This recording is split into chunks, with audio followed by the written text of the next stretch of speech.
stop. Non mais stop.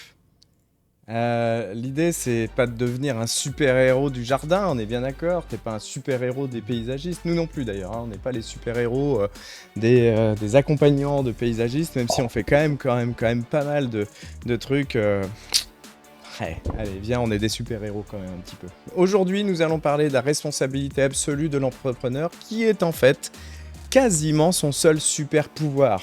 La responsabilité absolue de l'entrepreneur, c'est la responsabilité absolue du patron paysagiste qui a des employés, qui a des clients, qui a une activité. Je vais te montrer aujourd'hui très rapidement comment tu vas pouvoir développer ce super-pouvoir avec simplement quelques phrases un petit peu choc et une explication toute bête.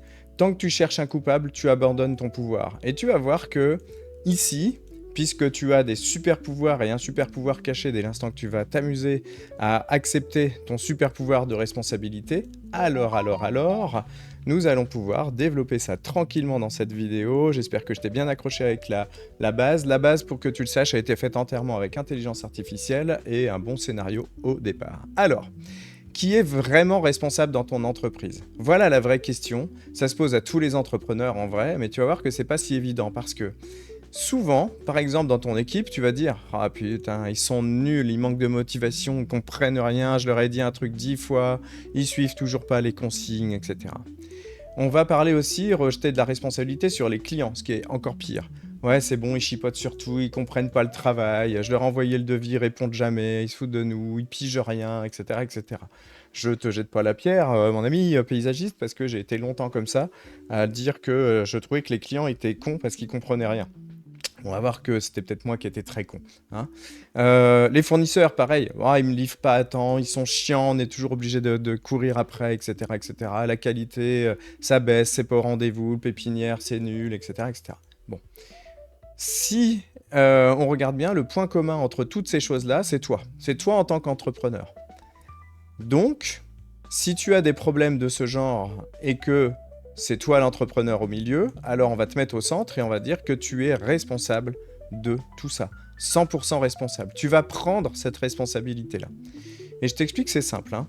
Prendre la responsabilité à 100% de ce qui arrive dans ton entreprise, c'est simple, c'est reconnaître que même si tu n'es pas la cause de tous les problèmes, tu dois quand même devenir la solution pour que ces problèmes n'arrivent plus. Ou trouver la solution, ou diriger la solution, ou chercher de toute façon la solution. Ça, c'est sûr.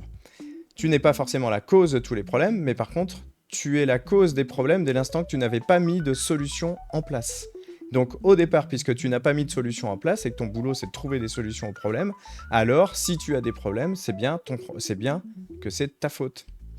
Donc, que c'est de ta responsabilité, au lieu de se rejeter la faute, on va se prendre la responsabilité. Un entrepreneur, c'est quelqu'un qui est quand même un peu fou, qui se dit « je vais être responsable de tout dans cet environnement que je vais appeler entreprise ». Mais l'intérêt de prendre la responsabilité, c'est qu'on ne peut pas contrôler les autres, mais on peut contrôler notre façon d'agir, de prévoir, d'anticiper, de procéduriser l'entreprise, je suis pas sûr de ce mot, etc., etc. Donc tu vas voir que c'est une posture qui n'est pas toujours simple, hein. Mais voilà des exemples concrets. Un employé n'a pas compris quelque chose. La base, c'est « Ah putain, ils sont pas assez concentrés, ils comprennent rien, je leur répète 10 fois, il a pas de tête, et il part tout le temps sans réfléchir, et à chaque fois il me rappelle pour que je lui ramène tel et tel outil sur le chantier, etc. etc. » Peut-être que si on prend la responsabilité, on va pas considérer que les gens sont cons, qu'ils sont bêtes ou qu'ils sont moins malins que nous, parce que quand je dis que quelqu'un est bête, c'est que je le considère plus bête que moi, donc je dis pas qu'il est bête. Je vais peut-être reconsidérer en disant « Ok, alors je l'ai peut-être pas bien formé, j'ai peut-être pas les bons process. Une bonne entreprise qui a besoin de moins répéter avec des gens qui ont un résultat attendu qui est très bon, c'est des entreprises qui processent bien les choses. Donc comment je peux améliorer les process? Si je sais pas comment faire, qui je trouve pour apprendre à faire des process? Quels sont les outils aujourd'hui 2025 pour créer des bons process rapidement, facilement, efficacement? Comment j'améliore les process? Le but de l'entrepreneur étant de mettre en musique, d'être un chef d'orchestre dans son entreprise, mais pas forcément de jouer tous les instruments. Par contre, si le chef d'orchestre n'est pas là pour réviser les pièces, etc., il y a le violon, il va jouer dans son coin, le piano, il va jouer dans son coin, et puis ça va être une espèce de cacophonie. C'est-à-dire que le chef d'orchestre ne joue pas de l'instrument, et le jour de la représentation, presque, il sert plus à grand-chose. le travail est fait en amont, dans les répétitions, etc., pour mettre tout cet ensemble-là en ligne. Et ensuite, lui, il bat la mesure tranquillement et il va rappeler les ordres à chacun, rappeler les consignes à chacun. C'est à peu près tout ce qu'il fait. Après, il peut se barrer, en fait, l'orchestre saurait jouer sans lui. Si tu as un client mécontent, ça arrive à toutes les entreprises évidemment, au lieu de penser ce client il est impossible à satisfaire, il est chiant et tout ça, attention, je dis pas que ça n'existe pas, je dis juste que avant de penser ça, on va peut-être se dire ok, peut-être que mon offre elle est pas terrible, peut-être que je peux pas le satisfaire parce que je ne sais pas le satisfaire, donc qu'est-ce qu'il me manque à moi pour satisfaire ce genre de client, pour qu'il me choisisse moi plutôt qu'un autre. Ça s'appelle offre irrésistible, ça s'appelle chouchoutage de clients, ça s'appelle écosystème de vente, tout ce qu'on peut te montrer sur cette chaîne YouTube, mais tout ce qu'on peut aussi enseigner, bien entendu, à nos clients. Comment je peux mieux gérer des attentes de clients avant même qu'ils les formulent d'ailleurs. Et ça, c'est un peu le secret. C'est-à-dire que si je prends ma responsabilité, alors je peux me rendre compte que juste je suis pas parfait et que mes imperfections ou là où je ne sais pas, je ne peux pas l'inventer, donc que je vais peut-être devoir me faire aider dans mon entreprise. Ça, c'est un passage délicat, de penser à se faire aider dans son entreprise. Moi, je l'ai vécu de force parce que mon entreprise marchait pas du tout, que j'ai été obligé de la revendre assez rapidement et que la troisième que j'ai rachetée, j'avais pas envie que ça se plante et entre-temps, j'avais appris plein de choses, mais accepter de se faire aider, pas dans son métier, pas dans son cœur de métier, mais dans ce qu'est l'entrepreneuriat, c'est quelque chose qui est particulier. Donc, c'est aussi prendre sa responsabilité que de dire « je ne sais pas, il me faut des gens compétents qui savent ». Ok. Si tu as un projet en retard, plutôt que de dire ouais, les fournisseurs sont toujours en retard, qu'est-ce que j'ai branlé pour pas anticiper? J'étais sûr qu'ils en auraient, je sais que les pépinières c'est super chaud, qu'est-ce que j'ai foutu? Ou surtout, pourquoi j'ai mis cette date-là avec le client alors que je sais qu'il peut y avoir des retards? En fait, c'est vraiment dans sa gestion du projet où on n'a pas été bon la plupart du temps. Alors, pourquoi c'est un super pouvoir, la responsabilité absolue? Parce que, en fait, on prend le contrôle. Si on est responsable par défaut de tout, alors on n'a plus de problème, on est juste un chercheur de solutions. À chaque fois qu'un problème arrive, on se dit qu'est-ce que j'ai fait de faux? Et si en analysant mon truc, je me rends compte que j'ai rien fait de faux, ça arrive, alors c'est la personne qui a fait faux malgré l'écosystème que je lui ai donné pour travailler. Et ça, c'est intéressant parce que du coup, est-ce que c'est adapté à lui ou pas? Et si c'est adapté à lui mais qu'il n'a pas fait le boulot, là je peux commencer à lui dire « Écoute mon pote, t'as juste pas fait ton travail. » Donc je prends ma responsabilité d'analyser d'abord la situation, ça va très vite, et de dire « Ok, tout est mis en place, tout le monde y arrive, toi tu n'y arrives pas parce que j'ai vu, c'est de la mauvaise volonté. » Donc on peut prendre sa responsabilité d'aller effectivement donner les conséquences d'un acte mal fait. Donc ça peut être tout un arsenal de management, bien entendu. L'idée, c'est qu'à l'intérieur d'une entreprise où le boss il prend toute sa responsabilité tout le temps, eh bien, ça veut dire qu'on va avoir une culture d'amélioration.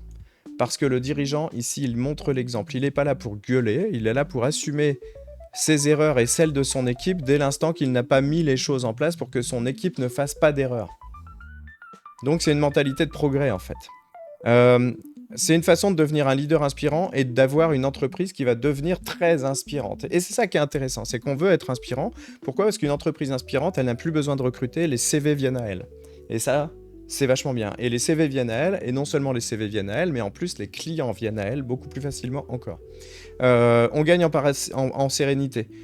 C'est assez paradoxal ce truc-là parce que quand on assume plus de responsabilités, en fait, on réduit le stress parce qu'on va pas se poser la question de qui a fait mal. On va se dire, ok, il manque un truc dans mon système pour que les gens réussissent. Client d'abord, équipe ensuite, nous-mêmes ensuite. Et donc, est-ce que je sais faire? Est-ce que je sais pas faire? Est-ce que quelqu'un dans mon équipe sait faire? Ou est-ce que je me fais accompagner pour savoir faire? En fait, on a tout un tas de solutions possibles. Donc, les 3 piliers de la responsabilité, de ce vrai super pouvoir, c'est responsabilité sur la stratégie, sur les méthodes et surtout sur soi-même.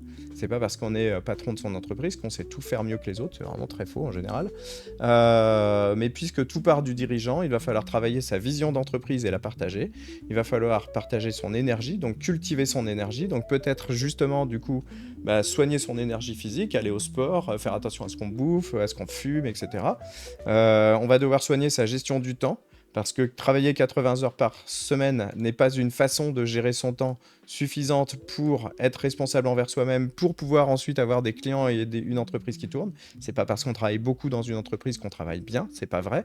Et puis on va devoir gérer ses priorités, à savoir que c'est d'abord famille personnelle, entreprise. C'est dans ce sens-là, les responsabilités, les priorités. Une fois qu'on a géré des priorités et qu'on est équilibré dans son entreprise et dans sa vie, alors on est responsable de soi-même encore plus, donc on peut aller amener plus de stratégies, plus de méthodologie, avoir une entreprise qui fonctionne mieux. Tout ça est très logique en fait. Ça demande de définir des priorités, ça demande de développer ses compétences de leadership ou ailleurs en fait, peu importe. Pour les paysagistes, quelques cas concrets, rapidement, si tu as un chantier mal fini, d'habitude c'est ouais, bon, l'équipe elle a bâclé, je suis obligé d'être sur le chantier, c'est chiant, etc. Bah en fait, la responsabilité absolue, c'est ok, je vais revoir la méthode parce que à aujourd'hui, quand j'explique le chantier oralement, il y a des choses qui passent pas. Donc il faut que j'ai des process écrits et vidéo. Et du coup, je vais les stocker dans un espace en ligne que les gens peuvent consulter depuis n'importe où, depuis leur téléphone, leur ordinateur, peu importe. Et du coup, je vais créer des checklists de chantier, de début, milieu, fin de chantier, et je vais améliorer la formation technique de l'équipe. À partir de là, je suis sûr que mon travail ne sera plus bâclé. Et si il est à nouveau bâclé, alors ça veut dire qu'il y a un maillon faible dans l'équipe. Et donc, je pourrais prendre une autre responsabilité managériale. Logique. Si mon équipe est démotivée, ça arrive, hein, ils sont jamais contents, bah, il va falloir que je revoie un système de reconnaissance. S'il n'existe pas, il va falloir que je crée, il va falloir que je clarifie une vision et une mission d'entreprise, c'est hyper important. Il va falloir que je trouve des opportunités d'évolution, que j'amène de la nouveauté, peut-être du confort, peut-être plus de sécurité, etc., etc. Donc du coup, que j'apprenne quels sont les besoins fondamentaux d'un employé dans une entreprise, au-delà de l'argent, qui fait que quand ils ne sont pas couverts, ils peuvent ne pas être contents, et s'ils ne sont pas contents, ils se démotivent, s'ils se démotivent, ils font du travail de merde. Tout ça est lié, bien sûr. Et quand, par exemple, j'ai un devis non signé, le client cherche juste le prix bas, ça c'est très facile à le dire, mais la réalité c'est que c'est souvent pas dans le prix que ça se joue, voilà. À moins que ce soit un client argent qui cherche le prix bas, mais il peut chercher le prix bas et avoir envie d'une prestation un peu meilleure gamme, et ça on peut toujours le travailler. En tout cas, faut que j'apprenne à faire des offres, à comprendre la valeur ajoutée, où elle se trouve pour le client pour pouvoir lui amener, à avoir un écosystème de vente qui permet de bâtir confiance et envie, etc., etc. Il y a plein de vidéos dans cette chaîne YouTube, tu verras ça par toi-même. Et puis, en fait, la responsabilité absolue, voilà le super pouvoir des super-héros que nous pouvons être au quotidien, réellement, parce que dans ton entreprise, la dernière situation où tu as pointé un coupable, en fait, tu as pointé le mauvais coupable. On dit toujours, quand tu pointes du doigt, ici, tu as un doigt vers la personne et les 3 autres doigts qui sont vers toi. Et c'est assez vrai, mais on l'oublie.